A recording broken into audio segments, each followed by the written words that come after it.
लेकिन यदि इसमें जो इन्वॉल्व है उसको पुलिस पकड़ लेती है या उच्च स्तरीय जांच में आती है, तो कहीं ना कहीं ये उचित रहे। इस कठिन परिस्थिति से अजीब सा समय ले आ देता है। कभी कभी समय इंसान को ऐसे जगह लाके खड़ा करता है ना, जहाँ इंसान को कुछ समझ में नहीं आता है क्या हो रहा है। ये समय का चक्र किधर चल रहा है, कौन सी साजिश चल रही है, कौन कौन इसमें इन्वॉल्व हो रहा है, कौन तीसरा इंसान तो नहीं इन्वॉल्व हो रहा है। आखिर वो 5 लोग कौन थे और उसके साथ क्या कर रहे थे उस पुण्य आत्मा के लिए। दोस्त नमस्कार। जैसे देख रहे हैं, बहुत ही दुख के साथ कहना पड़ रहा है, हमारी तरफ से भी भाई को श्रद्धांजलि। ये है रोशन आनंद सर के भाई प्रिंस यादव, और बगल में हमारे हम सर जो अपना स्टेटमेंट दे रहे हैं इस घटना के लिए, और उन्हीं का जो पीछे लगा हुआ बैनर जो श्रद्धांजलि दिए हैं। मैं यहाँ पर अपना बात रखना चाहता हूँ। इनकी मृत्यु कैसे हुई लगभग सभी को जानता है, सोशल मीडिया का ज़माना है, मोबाइल है, वीडियो भी ट्रेंड कर रहा है। मगर इनका मृत्यु इसलिए गहमागमी है कि दोनों के बीच में तीसरा एक घटना, इतना बड़ा घटना घटा है।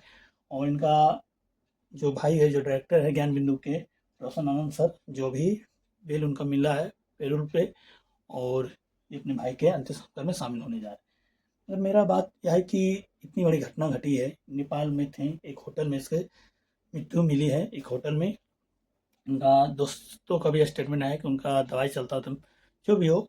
मगर मेरी मांग है सरकार से, और इधर जो आप देख रहे हैं खान सर भी अपनी बात रख रहे हैं, जो भी हम वीडियो में सुनाएंगे।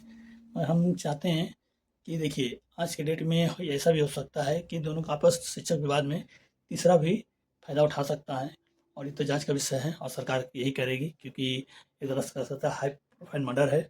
और पूरा दो दो बड़े टीचर और दो बड़े शिक्षक के साथ ये घटना, आपसी विवाद में इतना बड़ा घटना घटी है।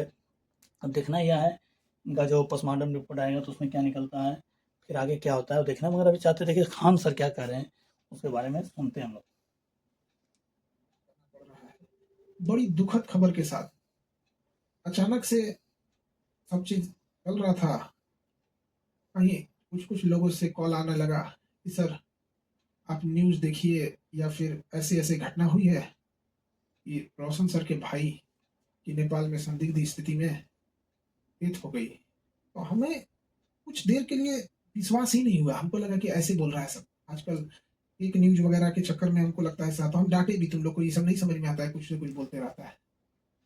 तो कुछ पल के लिए विश्वास नहीं हुआ कि ऐसे कैसे हो सकता है। फिर धीरे धीरे कुछ लोग न्यूज भेजने लगे, फिर न्यूज पे देखे, तो न्यूज देखे ना तो पैर के नीचे से जमीन खसक गया। एक समय कैसा अजीब करवट ले रहा है, किस दौर में किस स्थिति में समय चला गया है, आखिर ऐसे कैसे हो गया। एक बार आप इसको न्यूज को पहले देखिए। उसको कोई कुछ नहीं किया गया है। इससे पहले मतलब सही से सो नहीं रहा था 5-7 दिन से। उसको थोड़ा सा जो है सेक्रेटरी प्रॉब्लम था, जो जिसका कि वो दवाई खाता था। ज्ञान बिंदु कोचिंग संस्थान के डायरेक्टर रोशन आनंद के भाई प्रिंस यादव की संदिग्ध स्थिति में मौत हो गई। वहीं उनकी मौत के मामले में अब एक बड़ा खुलासा हुआ है। प्रिंस यादव के साथ नेपाल गए उनके दोस्तों ने बड़ा खुलासा करते हुए बयान दिया। सुनिए, प्रिंस यादव के साथ नेपाल गए उनके दोस्तों ने उनकी मौत को लेकर क्या कुछ बताया। हम प्रिंस का दोस्त हैं। प्रिंस का पहले से दवाई चलता था मेंटल का, उसको 2 बार अटैक आ चुका था। उसको कोई कुछ नहीं किया गया है। इससे पहले मतलब सही से सो नहीं रहा था 5-7 दिन से। 2-3 दिन से वो दवाई स्टार्ट किया था, 2-3 दिन से मतलब पर्याप्त मात्रा में सोने लगा। कल भी देखिए सो रहा है, बोले अब तो रिलैक्स हो गया। जिसको जो सो गया उसको मेंटल ऑटोमेटिकली शांत हो जाता है। हम लोग सोचे कि अब सो रहा है। उसके बाद मतलब समय मतलब हम लोग बाहर निकले। एक मतलब मेरे साथ में जो है लड़के और परदेश जो है उसको वहाँ पे छोड़ के गए। बाकी पर्याप्त मात्रा में सो रहा था। धीरे धीरे करके लंबा मतलब सांस लेने लगा, लंबा सांस लेने लगा। उसके बाद हमको कॉल किया, हम लोग तो तुरंत हम वहाँ आए। हम जितना भी थे साथी उसको तो एम्बुलेंस मंगवाए, एम्बुलेंस यूनिको हॉस्पिटल लेकर आए, समझे। तो वही उसी का एक क्रम उसका डेथ। कोई मारा क्या? नहीं, कोई नहीं। हम लोग बहुत अति करीबी तो देखिए, जैसे कह रहे हैं बहुत करीबी दोस्त हैं, और इनसे एक रिपोर्टर पूछ रहा है कोई उनको मारा है क्या, कुछ घटना किस तरह हुआ, तो उनका बयान इसमें आया है। जैसे आपने वीडियो में सुना होगा, मैं उनको पुनः दोहराना चाहूँगा। इन्होंने कहा कि उनको दवाई चलती थी नींद की, जिसको हम लोग साइकेट्री करते हैं थोड़ा। तो आप बताइए, कह रहे हैं कि उनको 5 दिन से नींद नहीं आ रही थी। वो पटना में जो कांड हुआ था उसमें उन्हें अभियुक्त बनाया गया था, जिस कारण वो नेपाल में थे। तो होटल में इतनी घटना घटी और ये उनके साथ रह रहे थे, इनका बयान है। वहाँ की नेपाल की पुलिस इनसे पूछताछ कर रही है। अब देखना आगे क्या है मिस्ट्री, हो तो बाद में पता चलेगा। अभी जो था आपको तथ्य अपने सामने लाने के प्रयास करें, थोड़ा सा फिर चाहेंगे हमसे अच्छा, और यहाँ से आपको जानकारियाँ मिलेगी। लोग क्यों जो करेंगे उसी से? कोई दूसरा ही कोई मारा? नहीं, कोई नहीं। उसको पहले से दवाई चलता था। हम जो है 3 तारीख को प्रिंस के साथ यहाँ नेपाल आए थे, तो नेपाल में होटल में रह रहे थे। इस घटना के रात में अचानक क्या हुआ कि हम लोग 6 बजे क्या प्रिंस खाना वाना खा करके अच्छा से सो गया था, दवाई खा करके। उसको थोड़ा सा सेक्रेटरी प्रॉब्लम था, जो जिसका वो दवाई खाता था। घटना के दिन हम लोग जो है यानी कि इधर बार घूमने के लिए थोड़ा सा चल गए थे, क्योंकि वो सोता था, तो हम लोग सोचे तब तो घूम आते थोड़ा देर, वो पूरा सामान ही था। और यानी जब हम लोग घूम के आए, जब घूमने गए तो वहाँ फोन आया कि ऐसे इसका तबीयत खराब हो चुका है। तो जब तक हम लोग आए तो एम्बुलेंस में बिठा कर हॉस्पिटल ले गए, तो हॉस्पिटल में प्रयास किया बचाने का, लेकिन बचाया नहीं जा सका। पीछे एक चीज़ सुने आप लोग, जब ये बात कर रहे थे कि उनका साइकेट्रिक दवा चल रहा है, पीछे देखिएगा, थोड़ा सा हम पीछे करेंगे, उसमें आपको कुछ लोग हंसते हुए नजर आएंगे। ये भी एक कुल हो सकता है मेरे माने, जैसे आप देख सकते हैं पीछे कोई हंस रहा है, मान ली इतनी बड़ी विपदा हुआ, जैसे सुन सकते हैं। तो जब तक हम लोग आए तो एम्बुलेंस में बिठा कर हॉस्पिटल ले गए, तो हॉस्पिटल में प्रयास किया बचाने का, लेकिन बचाया नहीं जा सका। उसको हम लोगों में से किसी के द्वारा मारपीट नहीं किया गया, ना ही किसी अन्य व्यक्ति के द्वारा मारपीट किया गया। कोई मारा नहीं है, वो जो है बीमारी के कारण सेक्रेटरी का दवाई खा रहा था, उसी कारण मारा। पटना के ज्ञान बिंदु कोचिंग संचालक रोशन आनंद के भाई प्रिंस वो जो है बीमारी के कारण सेक्रेटरी का दवाई खा रहा था, उसी कारण मारा। पटना के ज्ञान देखें, से इनको कहना है इनकी जो मौत हुई है, जैसे देखिए प्रिंस खान उनका जो साथ रह रहे हैं, उनको कोई मारा नहीं है, और उनकी दवाई जो चलती थी सेक्रेटरी, जो मेंटली होती दवाई, और दवाई खाने के क्रम में ओवरडोज या कुछ भी कारण हो सकता है, उससे मौत हुई, ये कहना था उनके साथी और दोस्तों को। मगर मैंने पहले देखा है कि कुछ देर पहले वीडियो को हम जब सुन रहे थे ध्यान से, जब आपको सुना रहे थे, पीछे से लाफिंग यानी हंस रहे थे लोग। अब क्या है, हंस रहे थे कि रो रहे थे, हमको हंसी जैसा लगा, जो भी हो तो हम दिखाएं भी सुनाएं भी, और भी चलते हंस सर का क्या रिएक्शन आता है वो भी आपको सुनाएंगे। हमारे कोचिंग संचालक रोशन आनंद के भाई प्रिंस यादव की नेपाल के विराट नगर में हुई मौत को लेकर नेपाल पुलिस की जांच में बड़ा खुलासा सामने आया। शुरुआती जांच में ये बात सामने आई कि प्रिंस यादव मिर्गी की दवा का सेवन करते थे और उनके कमरे से ऐसी दवाएं भी बरामद हुई। नेपाल पुलिस के अनुसार प्रिंस यादव अपने कुछ दोस्तों के साथ विराट नगर के एक होटल में ठहरे हुए थे। पूछताछ में उनके दोस्तों ने बताया कि प्रिंस कई दिनों से ठीक से सो नहीं रहे थे और उन्हें लगातार नींद नहीं आने की समस्या थी। बताया जा रहा है कि दवा शुरू करने के बाद ही उन्हें नींद आने लगी थी।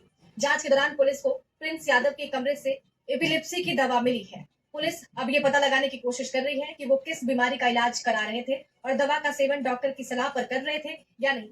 पुलिस इस पहलू को भी खंगाल रही है कि दवा, नींद की कमी और शराब के सेवन का उनके स्वास्थ्य पर क्या असर पड़ा। होटल में मौजूद दोस्तों के मुताबिक शनिवार रात प्रिंस यादव की तबीयत अचानक बिगड़ गई। इसके बाद उन्हें तत्काल अस्पताल ले जाया गया, जहां इलाज के दौरान डॉक्टरों ने उन्हें मृत घोषित कर दिया। शुरुआती तौर पर अत्यधिक शराब सेवन की बात सामने आई थी। नेपाल पुलिस ने साफ किया है कि मौत की असली वजह का पता पोस्टमार्टम रिपोर्ट आने के बाद ही चलेगा। फिलहाल पुलिस होटल की सीसीटीवी फुटेज, होटल रजिस्टर और साथ मौजूद लोगों के बयान के आधार पर जांच आगे बढ़ा रही है। वहीं नेपाल पुलिस के मुताबिक प्रिंस एपिलेप्सी की दवा का सेवन करते थे। नेपाल पुलिस ने प्रिंस के रूम से एपिलेप्सी की दवा भी बरामद की है। वहीं अब देखने वाली बात होगी कि आगे इस मामले में क्या कुछ निकल कर सामने आता है। देखिए, जब वीडियो देखने के बाद एकदम दिल दहल गया। किसी परिवार के लिए इससे कठिन दौर क्या आ सकता है। भगवान इस कठिन दौर से निकलने के लिए उनको सहन शक्ति दे। इतनी भयानक स्थिति और इतनी कठोर स्थिति में वो कैसे निकल पाएंगे लोग। इस घटना के बाद पता नहीं कैसे परिवार सहन करेगा इसको। इस कठिन दौर में हमारी संवेदना परिवार के साथ है। जब कभी आदमी ऐसी खबर सुनता है तो दिल बैठ जाता है। किसी के परिवार के साथ ऐसा ना हो, दुश्मन के परिवार के साथ भी ऐसा ना हो। हमारी पूरी संवेदना है परिवार के साथ। हमसे जो संभव हो सकेगा, हम अभी परिवार किसी बात करने की स्थिति में नहीं होगा।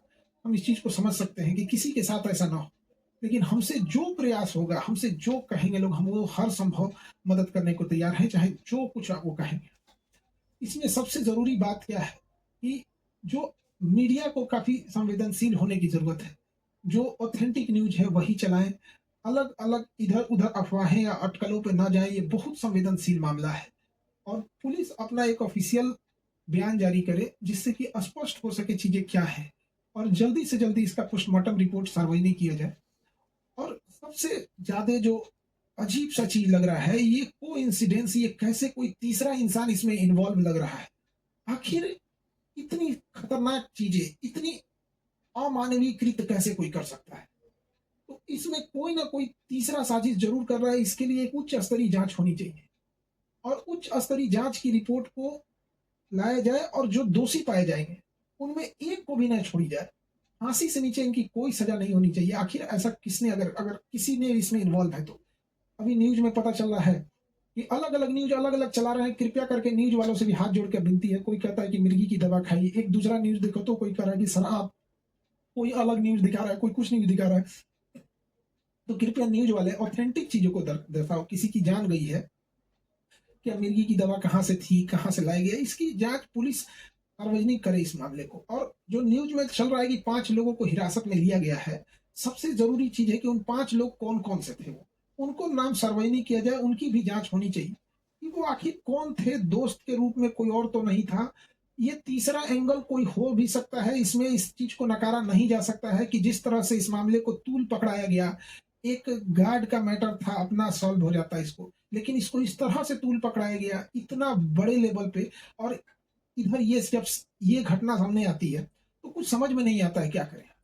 इतने कठिन परिस्थिति में पूरे लोगों को से भी विनती करते हैं कि परिवार का सहानुभूति रखें और इस बात पर जोर दें कि तीसरा एंगल पर जांच हो और जो लोग संदिग्ध, नेपाल ने किन 5 लोगों की गिरफ्तारी की है उनकी भी जांच होनी चाहिए और एक उच्च स्तरीय जांच बैठाकर जो भी दोषी पाए जाएंगे उनको फांसी से नीचे सजा नहीं होनी चाहिए।